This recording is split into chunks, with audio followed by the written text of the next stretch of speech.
Hi everybody, today we're going to have a look at the T7 California front dash stroke cabin.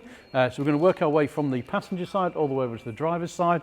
I'm going to show you where the cup holders are, where the glove box is, any storage areas that's in there as well, what all the buttons do. We're going to go through all of that and show you how it all works. So today we're using a Ocean. Obviously if you've got a coast or a beach there will be some slight variations in this, but we picked the Ocean one because it's probably going to have most of the buttons that you're going to see that's on there. So obviously passenger side from on here, first thing to know is obviously our electric windows, which are just on there, so that's easy enough to get into. Not really a great deal else that's on here till we move to the side. So we've got our airbag to turn the airbag off on the passenger side. So if you were to have a child, for example, in the seat, we're using a booster. It's key operated, you have to put the key in. So to get the key out from the key here, you press there's a little button there on the side, that lets you get the key out. And then that key would just go straight in there. And then that would allow you to turn it to the off position, and then obviously vice versa and back to the on position. And then that goes back in there. And just make sure when you do put these back in, you hear it click and then give it a pull, because the last thing you want to do is lose that off your keyring. So we've got our two front seats that's here, so we've got driver and passenger seat, both work in the same way, so they can move them backwards and forwards. Obviously there's a catch down here at the bottom. We're just looking at the dash wise, so we're not looking at how it swivels. We've done a video on that past. We've got two armrests on both sides, so you've got your armrest on here. If you want to move your armrest up, there's a little button underneath and you can pull that up, press it up, lock it into a position you want it to be at, depending on where you want it in there. As I said, you've got both of those on that side, and then also on the side here we've got height adjustment, so that allows you to go up and down, and then we've got our lumbar support that's on here as well, which does the back section that's on here, makes that harder and softer depending on how you want it. So that's the same on both of these two front seats.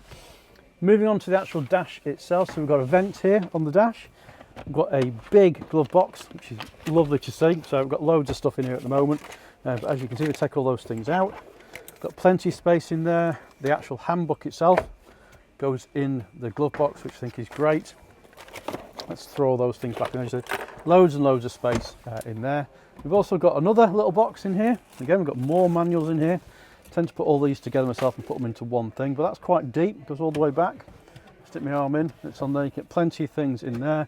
Again, you can put your handbook if you wanted to. That would probably go more in there. And then moving over to here, we've also got another one on the top of the dash. And again, it's quite a big drop in, so you can put things in there as well. So loads and loads of storage on the dash area. And then moving round to our middle console that's in here, we've got a few things to talk about here. So we've got our 12-volt supply we can use in there. You can obviously plug into the adapter, and that can power whatever you want it to power that's on this. We've got one that's in there. We have our cup holders. It's there. We have a tray for mobile phone charging if that's something you've got on the vehicle, and then next to that is our handbrake. So on the handbrake one here we've got our pull up and to release for the handbrake, and we've got our auto hold button as well. We've also underneath here as well, as you can't quite see them actually when you're in the driver's position, but there is two USB-C sockets, and they are obviously allowing you then to connect. One, they'll give you power if you want to charge something. They'll also let you connect to the head unit as well, whether that's something like a phone. Obviously with these you can connect wirelessly anyway to the head unit, but that will give you the power to put those in as well. As we come up from this centre section, then we've got two more vents here, and obviously we can move those around. We can close them off completely or move them up and down wherever we want the actual air to come from. And then we've got a few quick buttons in the centre that's on here. So middle button is our hazard lights, so that'll put our hazard lights on so we know where we are with those. And then we've got some quick easy buttons to get around to. So climate, you press climate control comes up on the dashboard. Mode, for example, and that would give us our driving style, so depending on what how you wanted that set up on your vehicle. Menu button for parking, so that will bring all your parking menu options. So our camera, so that's the rear camera tailgate picture at the moment, and obviously we can change the view and have a look at those. We've done a video looking at those in the past. We've also got our assistance button as well, which gives us a quick menu into that as well, which is talking about, like for example, our front radar as well. And if you press any of these buttons twice, it will just take you straight back to the menu as well. And these are all things which can be accessed from here, but these are like the quick buttons to quickly get to it.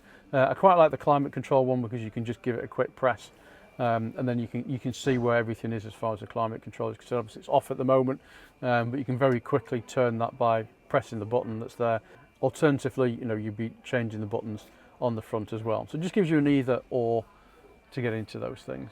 So the entertainment system that's on here, we're going to do a completely separate video on that and show how it works. But very simply, you've got a row of buttons at the bottom here, which is for volume and temperature, and the off button. And we'll go through the rest of this system in a lot more detail in a future video, so we can take you through those as well. But to the side of here, we've got some buttons that are on the side.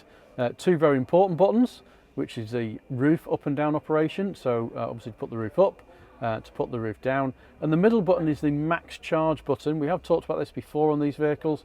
So the max charge button will essentially let you, with the engine running, so we're in here, and that will give a boost to the leisure batteries. So it will put a quick charge into the leisure batteries. So if leisure batteries were down, just turning the engine over on its own and doing nothing will not charge the batteries, won't charge them very well. What that will do is up the revs, so it'll kick the alternator in, and that'll give a really good feed to those batteries and charge your onboard leisure batteries up at a super fast rate. Obviously you don't need that if you're off grid and you were low on battery, but that's in there as well. It's worth pointing out this vehicle does not have any electric doors, but if it did have electric doors, the rest of the buttons would be along here. Next up here on the right hand side of the main dash is the drive control, so our gearbox control, you could say, for example. So it's in park obviously at the moment, and you move this up and down depending on what gear you're in. Now we're in the showroom, so I'm not going to put it into gear, but as you can see, obviously moving this up or down will change it from reverse, neutral, and then we've got drive and sports as two options. It's in there as well. Nice and easy to use. Park button, you just press it, will put it straight back into park. Nice and easy. So we'll continue up for the moment, just get into the main top console, and we'll come back down. We'll talk about where the steering wheel is. On here we've got two main lights and reading lights here. We've got our SOS button, that's for emergency contact, so we can press that and get those on there. We've got lights control. We've got our lights for the on the central locking, so when the doors open, what the lights do, whether they come on or come off. You can manually set that. Information and the workshop spanner as well, which will call through. So moving back to probably the exciting bit, the one that everybody wants, which is the main dash, your driving position that's in here as well. First thing, how the steering wheel moves, there's a catch underneath here, and then the steering wheel can move up, down, in and out, wherever you want it to actually be. So we'll just put that back in its standard position for a minute, make sure that's locked before you drive anywhere. Two stalks, so indicators are on the left hand side, that's where they always are on Volkswagens. That's in there, up and down, left and right. Pull it towards you is your main beam, so we can see our main beam is flashing in front of the vehicle. It's in there as well on the one that's there. And then on the other side is our windscreen wiper control. So we've got different settings on the windscreen wipers to move them up for different speeds. And then obviously I'm not going to do it now, but if you pull it towards you, we'll squirt the windscreen. That's there, and then the button on top here is the sensitivity of that windscreen wiper as it goes across the rear one. And again, you can push it back, and the back will do the rear windscreen wiper, and if you push it back again, it will squirt. I won't do that because I'll have people shouting at me for getting the floor wet in the showroom, but that's how those two work there. And then in the middle of the steering wheel, we have controls on here. Again, we're going to go through all of these on a separate video because they do things like, for example, this side here, this is all predominantly to do with your ACC, so your adaptive cruise control, so how you turn it on, turn it off, set it, etc. That's in there. That's all this top section here. We've got volume control, which is nice, good to have that on the steering wheel so you don't have to put your hand across. To change tracks up and down.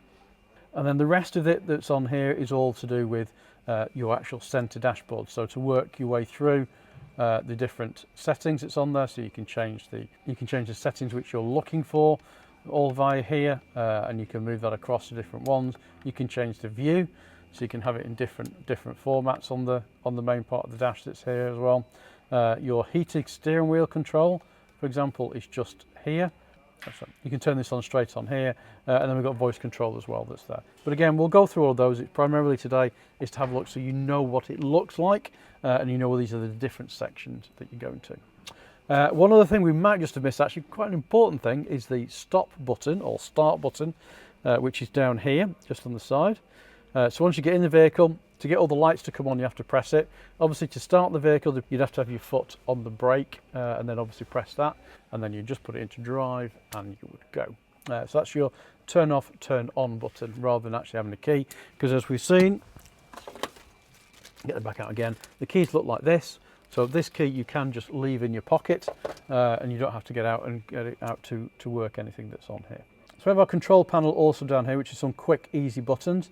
Obviously headlights are at the top, so it's set to automatic at the moment, but you can change that by just pressing the mode button, and you can go on to side lights and main lights, just side lights for example, and no lights at all on there, or just leave it on automatic, which is what 99% of the time you're going to do, just leave it on automatic and do nothing else from there. Our two other buttons on either side are for our rear fog lamp and our front fog lamps, if you need to access those.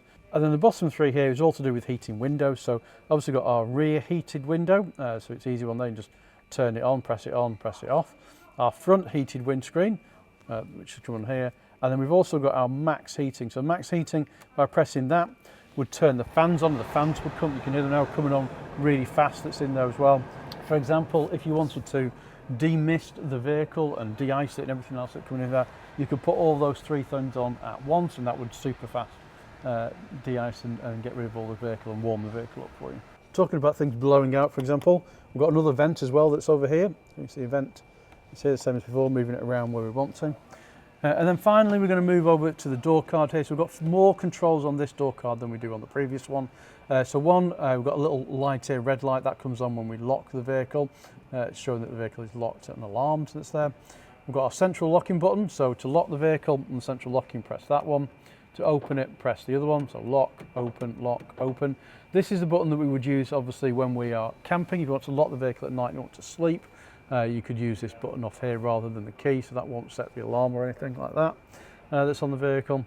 And then next down here we've got our electric mirrors for each side, so turn it to right for example, and the right, you can see that one moving there. It's on there, move it around to the left and the left one's moving, and then if you move it around to the bottom one here, that is the mirror folding in and the mirror will fold in then. And then obviously you can just leave it on 0 and that will stay where it is. Two electric windows, one for this side, one for the other side, and then the all-important child lock. So if you press that, for example, that will activate the child lock function. So obviously on this side from here now, if this door was shut, I wouldn't be able to open it from the inside, and that's just the child protection feature. Now obviously we've got ambient lighting as well in the vehicle, and those things are in here. So but there's a lighting strip along the door card on here, as there is around the vehicle as well. Big long storage area, huge storage area down here. This is just for a little bin that comes with the vehicle, but you've got more storage area there as well. And plenty of places to put things in the cab. You definitely wouldn't run out of space, I don't think, here.